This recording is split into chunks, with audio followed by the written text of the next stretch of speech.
program is provided by an independent producer solely responsible for its content. The opinions expressed do not necessarily represent the views of this station, its staff, board of directors, or underwriters.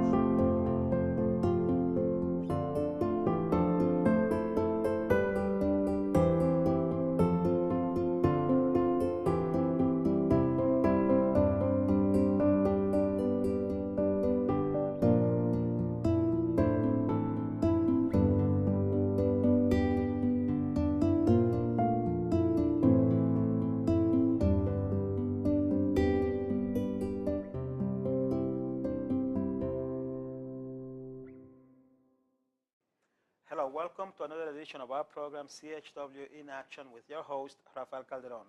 I am your CHW. CHW stands for Community Health Worker.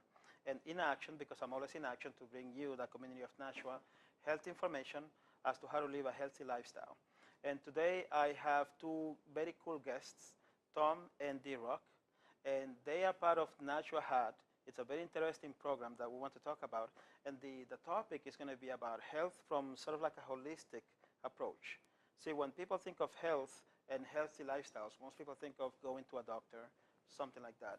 And although that is part of being healthy and staying healthy, there's also the active or healthy lifestyle that you live. And that's why I'm very happy to have these two gentlemen here with us. Guys, thank you for joining us. Yeah, it's our pleasure. So Tom and DRock, tell us about yourself. Tom, everybody knows you, but again, tell us a little bit about yourself. So I am the Ward 4 Alderman-elect.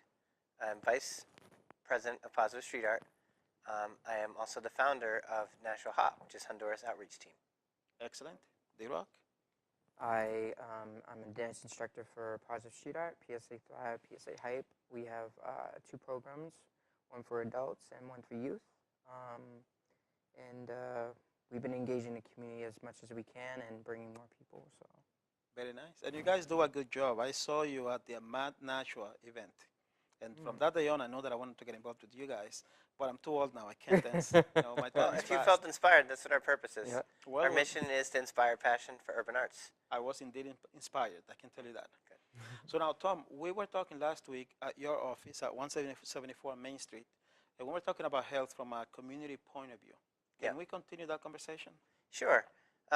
So from my perspective, when I think about community health or health in general, I think about the ability to adapt to the circumstances around whatever you're talking about, and then also the opportunity for self-determination. So if you're a healthy person, you can deal with whatever's coming. You can make decisions for yourself. And if you take that to the community level, then as long as the community can adapt to the environment in which it finds itself, and as long as that community can make decisions for itself, then it's a healthy community. That sounds nice. Do you have any thoughts on that, DRock? I believe that basically through engaging in more active affairs within the, exercise and bringing people together into like one movement where they can all be able to like do something very healthy. I think that's very, very important. I agree with you. See, my goal is that I want everybody in Nashua to be healthy. Like Tom said the other day, I want a healthy Nashua. So I want to do my part, and I want to basically bring awareness of the things that you guys do into that community. So tell us a little more about Nashua Hat, what you guys do, how you guys came to be. Well, what DRock was talking about is very interesting because there's a lot of different types of people in a community, and there's also a lot of different kinds of health. There's your physical health, there's your mental health, and then there's your community health. How well do members of the community communicate what their needs are, what their concerns are? And when DRock talks about bringing people together in a community around positive physical expression, like hip-hop dance or the different classes that he teaches in PSA Thrive, he's talking about people that are able to communicate on a physical level, whereas some people may be better talking heads or communicating verbally. Some people need that voice to express themselves. What HOT is all about is taking emerging leaders from Nashua and empowering them by bringing them to other communities where they can meet emerging leaders in other communities. When you take somebody out of their community, what the community does is it supports and reinforces its members, but it also defines them. So when a community member can leave their community briefly, there's no definition. There aren't everybody who knows you as this type of person or this title or this role. They can experiment. They can stretch their wings a little bit. So someone who's only an emerging leader here may be able to find a voice there. And they may be able to find it by empowering other leaders that likewise are defined by their community, their roles and what people expect of them. But when a new person comes into your community, they're a different element. So everybody's learning at that point. It's an opportunity for both sides. So what I'm hoping as the founder of HOT to do with DRock is have him bring his particularly positive form of self-expression to the people of Honduras. The community that I work with, San Francisco, Lopez, I've seen dancers there. They tend to do more traditional Latino, Latin American styles of dancing.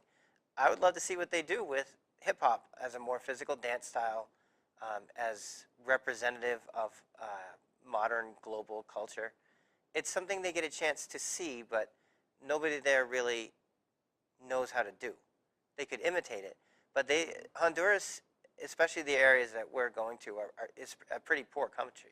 So people don't have dance studios or MTV, or they work hard, and they're a very close-knit community. But a lot of the things we take for granted here, the opportunities to learn, they don't have them. So what if there's leaders there who would emerge if they had the right form of expression? Very nice, very nice. And I know DRock has some skills. Oh, yeah. I mean, I saw you dance. Like I said, I saw you dance at the NASHUA Ghost Mad event, a very nice event put together by the Emerging Leaders of Colors. It was in June 6th of this year. Very, very nice event. And I saw Positive Street Art perform. I saw you perform, dance, and also dance with some kids. You were directing them on how to dance. So tell me a little bit more, because I'm a fan, okay? But I wanted the people to know what you do. So we also have PSA Hype program, which is a youth program designed for the youth, but also youth are empowered through it. So what we take is the emerging youth that actually want to take leadership. It's kind of like their own program where they're able to mentor other younger kids as themselves, as teachers, something like that, or getting to that realm of like what they want to do to be able to empower youth as well, empower themselves with leadership. So that's kind of what the program is pretty much designed for, as well as giving any youth be able to dance or express themselves freely. You know, we still have the younger adults to be able to take the next step, and then when they're ready to step into the Thrive, we actually have them come to PSA Thrive, accompanied with an adult, of course. You know, so pretty much they end up doing their own choreography or their own dance and present it to themselves and choreograph themselves. I help a little bit, but you know, that's pretty much all of them at the same time. So very nice. Thrive really focuses on inclusion. So it's an opportunity for people from different cultures or even different communities to come and find a place, which is very important for people who might have language issues, but a very strong dancing heritage, a strong love of music. They can come together in a situation where they're much more comfortable than, you know, more formal meeting and greeting or other types of activities where they may not feel so comfortable. So it's an opportunity for them to get a voice and really become part of the community. Very nice. How do you guys stay afloat? How do you get your funding? Well, NASHUA HOT supports its trips through a variety of ways.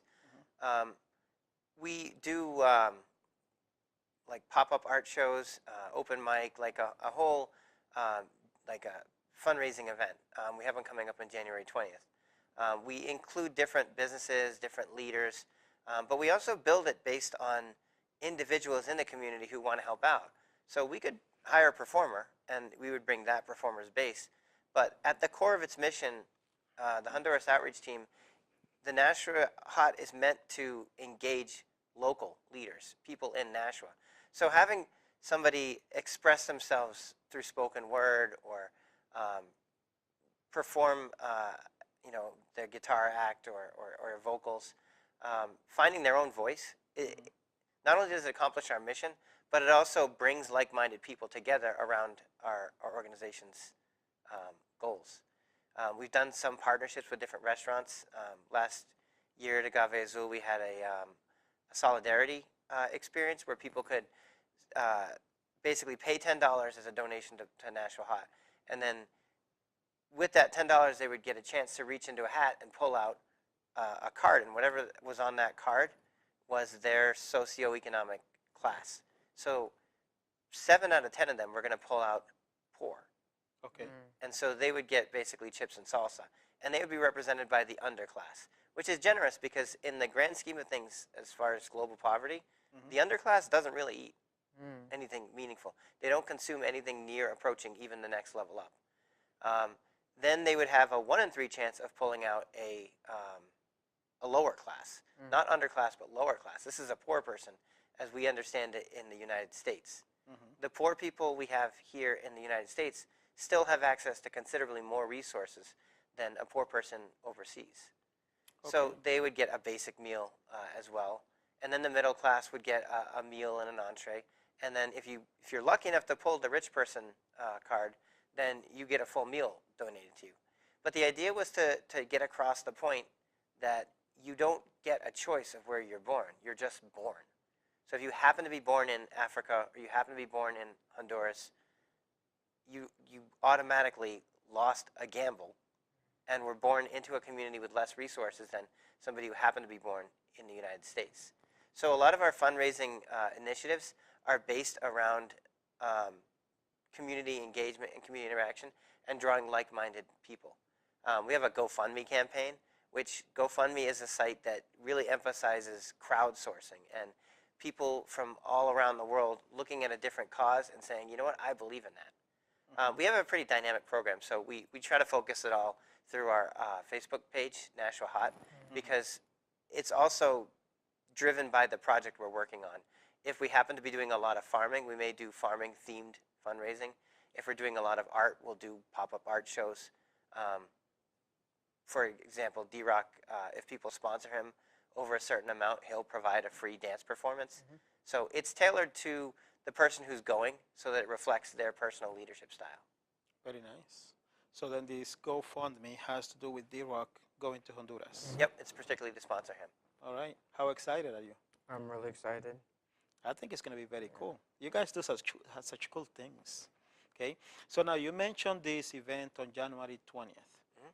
And I'll say that in the email on Facebook, I noticed that it said that you put me as a host for the show. Does that mean that I'll be hosting? You can host if you want to. We are looking for an MC. If I It host, seems like you have a stage presence. it's fun for me. I'll do it if I can play some Dominican music. Yes. Sure. Can I play any kind of music I want? Then I'll do it. Okay. That's what the personal expression is about.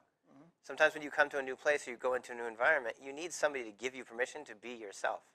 So when we have people coming into Thrive, we're giving them permission to dance. It's a pretty fundamental right as we know it. But when you go to a new place, you don't feel like you have that permission to be who you are. True. That's very true. And you know, my thing is music is a powerful and healthy tool to release stress, to simply stay happy, to feel happy. I wish I saw more dancing activities in NASHUA. I've always said that. And this is before I met you too. Now I know what you guys do. I want to find a way to get you guys involved into the whole healthy scheme of things. So I'm hoping that we can do things together. There's a lot of ways to positively express yourself, like dance, like music. And the more people who are able to positively express their needs in a community, the more you get back to that definition of health where the community is able to self-determine. If there's a large number of people in the community that don't feel like they have a voice or have no way to express themselves, or even don't speak the right, don't communicate with each other in the language that's understood, that community can't truly reflect, in its decision-making, the needs of its participants. It's a challenge that I know of in my own neighborhoods because we have very low voter turnout, we struggle with crime, and the communities around us really try to define what our neighborhoods, the tree streets, are. They label it. They make decisions. They add the context. It's almost worse in Honduras, though, because some of the things that we struggle with, like unemployment, are magnified considerably more there. There's their capital is extremely violent. A lot of the money that they pay in taxes does not get to the people. The unemployment rate there is 27%. Wow. So it's jarring here at the height of our most recent recession, where people were really circling the wagons and ready to give up on everything. It was 11%. So 27% as a standard means literally out of 10 people that are standing there, 3 of them don't have any work. Over 60% of the country lives under their relative poverty level. Wow, that's something. So there's a huge undercurrent of people not being heard, and also frustration, like lack of choices, the desire to find an outlet.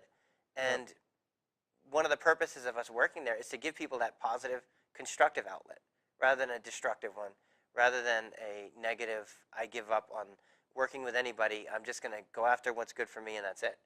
We're trying to help them build communities based on that positivity and that positive leadership. That's very nice.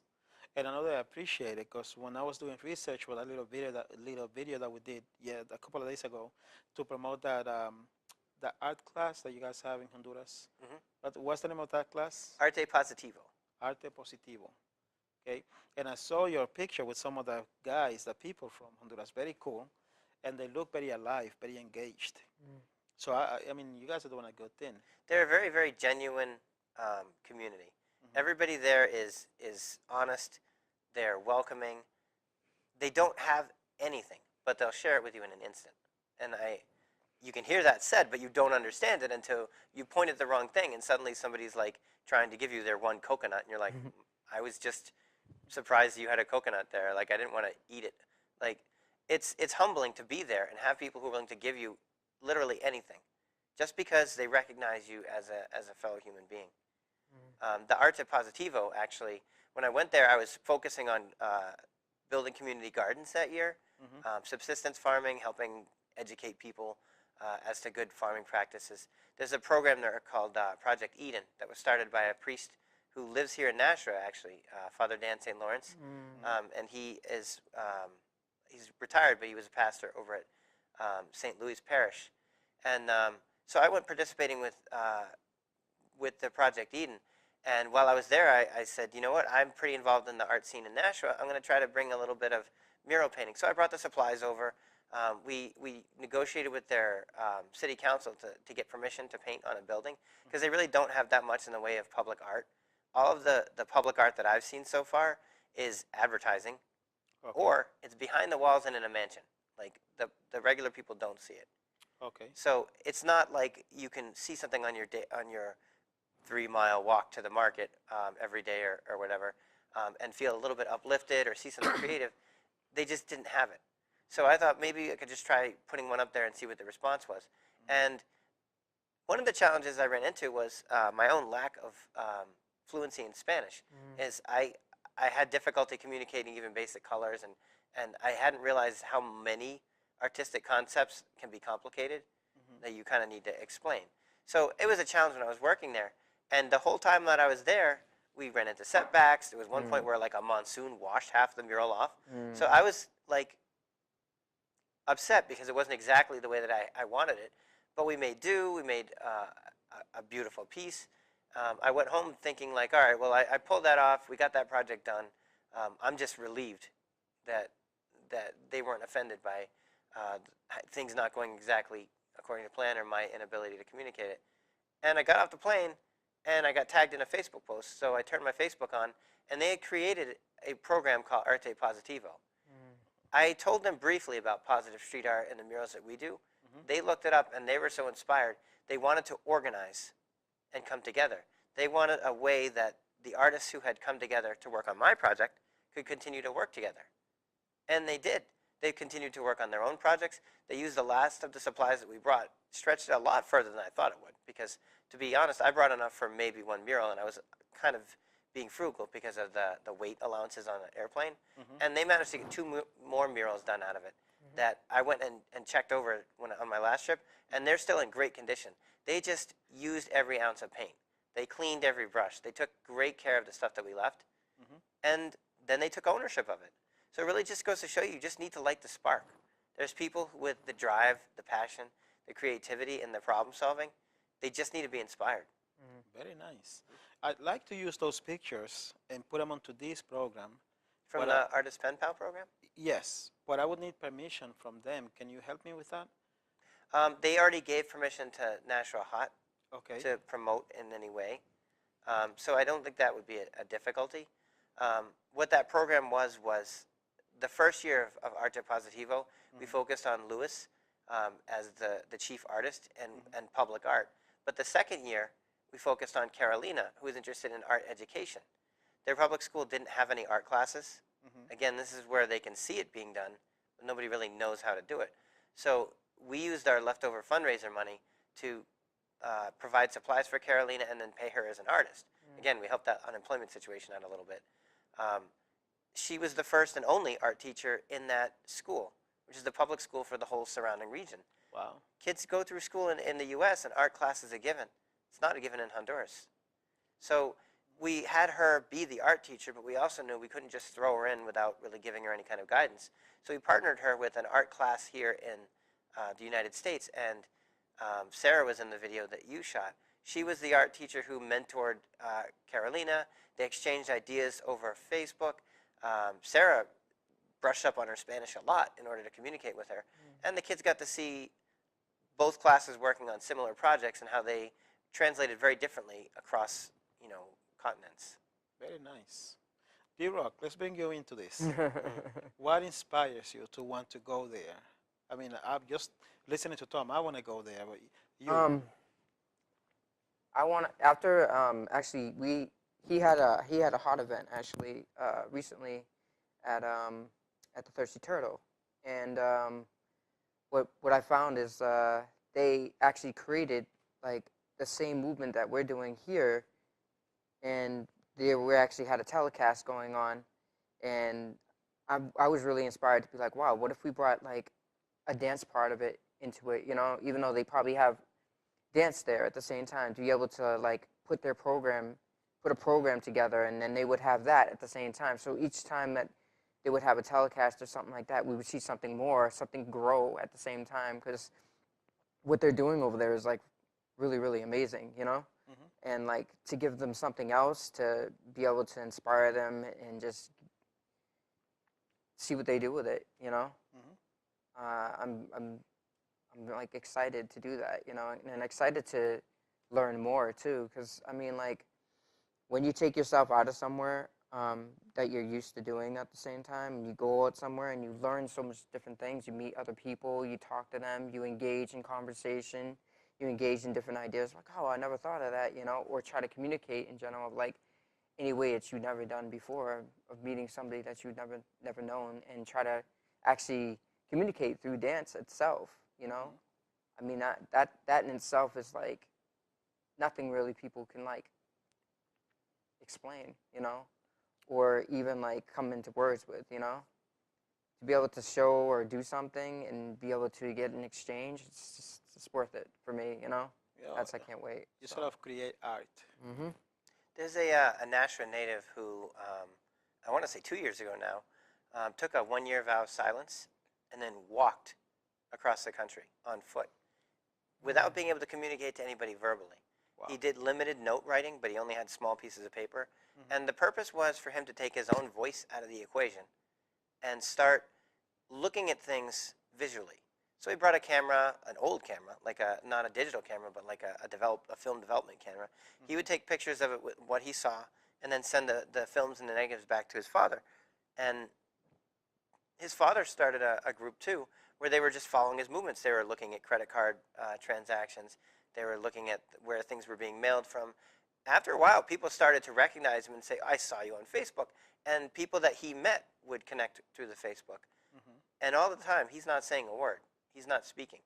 So he went all the way across the entire country without speaking, without the basic communication method that we use. When he got there, he came back, and this time he did speak. He did communicate with people. He met up with some old friends. He took a slightly different route to see more sites. He still sent back all of the film. He's actually going to be displaying his work in the library this month. His name's Greg Hindi. Nice. But it just goes to show that a community can be made up of a lot of different people who can communicate in different ways. And specifically to anybody here who's thinking, I can't go to Honduras because I don't speak Spanish. I did. I've been doing it for years. You understand people on a more fundamental level. You don't get the sophistication of communication, but you do get a clear shot at them as a human being.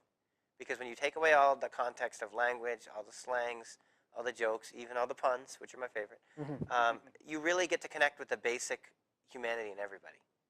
The human language. And I think that's important for emerging leaders to understand, that we have plenty of leaders out here who can turn a phrase, who can bust out a speech when they need to, or manipulate language as they need to communicate what they want. But do we have leaders who can really look someone in the eye and understand what they're trying to say? Very good question. We'll have to find an answer. I'm very excited that you guys are here. I want to thank you for coming, especially today. Today we got the first snow in Nashua. And people will be watching us, and we all dress like we're going to a party. I got my white socks on. They don't know how much snow is out there in the road. So thank you really for coming to the show. Thank you for having us. Oh, no, it's my pleasure. So in closing, what is the message that you two individually would like to send to the Nashua community? Tom? It takes all of us to do things like this, to inspire leaders. If someone's stepping forward to try to make a difference in the world, you should step with them and help them and support them and contribute. We're stepping forward together. So Nashua Hot is about empowering leaders, but it's really about empowering all of us and celebrating leaders. Very nice. DRock.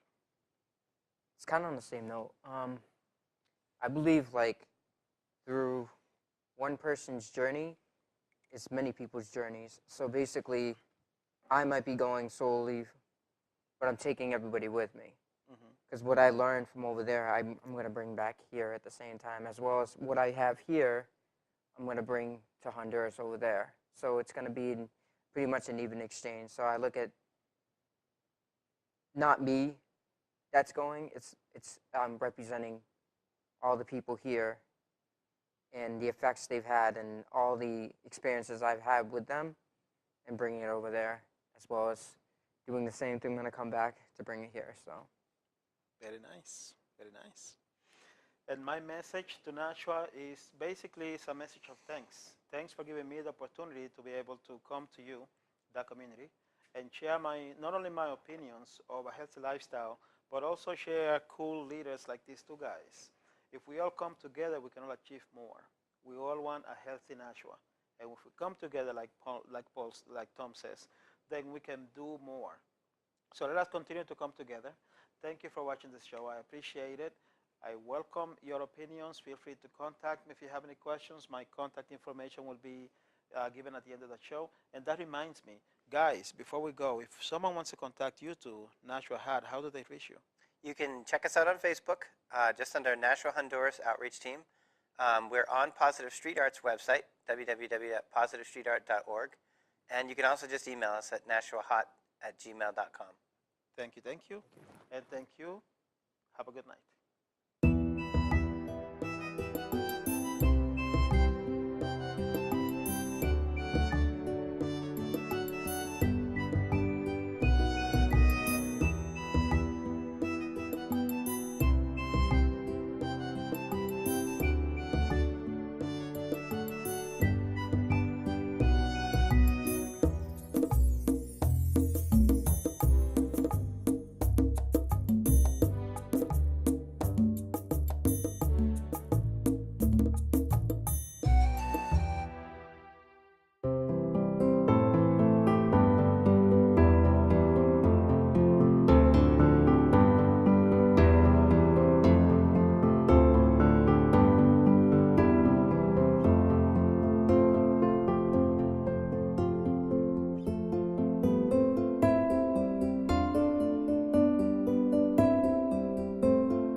The following program was provided by an independent producer solely responsible for its content. The opinions expressed do not necessarily represent the views of this station, its staff, board of directors, or underwriters.